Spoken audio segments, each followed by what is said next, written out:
കൊല്ലത്ത് metre റീഡിംഗിനിടെ KCB താൽക്കാലിക ജീവനക്കാരന് വളർത്തുനായയുടെ ആക്രമണം. വടക്കുംതല സ്വദേശി രാഹുലിന് പരിക്കേറ്റു. രാവിലെ കരുനാഗപ്പള്ളി മൂന്നാംമൂട്ടിലെ വീട്ടിലായിരുന്നു ആക്രമണമുണ്ടായത്. നായ കടിച്ചിട്ടും വീട്ടുകാർ ആശുപത്രിയിൽ എത്തിക്കാൻ ശ്രമിച്ചില്ല എന്നുള്ള പരാതിയുമുണ്ട്. മേഘന മുരളി ചേരുന്നു കൊല്ലത്തു നിന്ന് വിവരങ്ങളുമായി. മേഘന, പറയൂ. കൊല്ലത്ത് KCB താൽക്കാലിക ജീവനക്കാരനാണ് നിലവിൽ പരിക്കേറ്റിരിക്കുന്നത്. കരുനാഗപ്പള്ളി താലൂക്ക് ആശുപത്രിയിലാണ് ഇപ്പോൾ പരിക്കുകളോടുകൂടി തന്നെ ചികിത്സയിലുള്ളത്.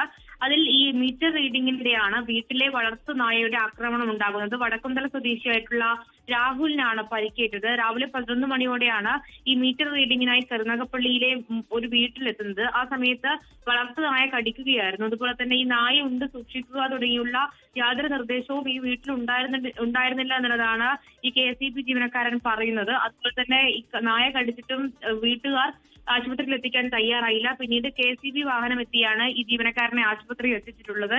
എന്തായാലും അതൊരു പരാതിയായി നൽകുമെന്നുള്ളതാണ് KCB ജീവനക്കാരനെ ഇപ്പോൾ അറിയിച്ചിട്ടുള്ളത്. കരുനാഗപ്പള്ളി ആശുപത്രിയിലാണ് ഈ പരിക്കുകളോടെ കാലിനും അതുപോലെ തന്നെ കൈക്കുമാണ് പരിക്കുള്ളത്. പരിക്കുകളോടെ ചികിത്സയിലുള്ളത്. മേഘന മുരളിയാണ് ഈ വാർത്തയുടെ വിശദാംശങ്ങൾ നമുക്ക് തിരുവനന്തപുരത്ത് നിന്നും റിപ്പോർട്ട് ചെയ്തത്. ലോകത്തെവിടെയായാലും ഏത് സമയത്തും 24 വാർത്തകളും ഓഗ്മെന്റഡ് റിയാലിറ്റി പാക്കേജുകളും എക്സ്പ്ലെയിനറുകളും വിശദമായി കാണാൻ ഞങ്ങളുടെ YouTube ചാനൽ നിങ്ങൾക്ക് സബ്സ്ക്രൈബ് ചെയ്യാം.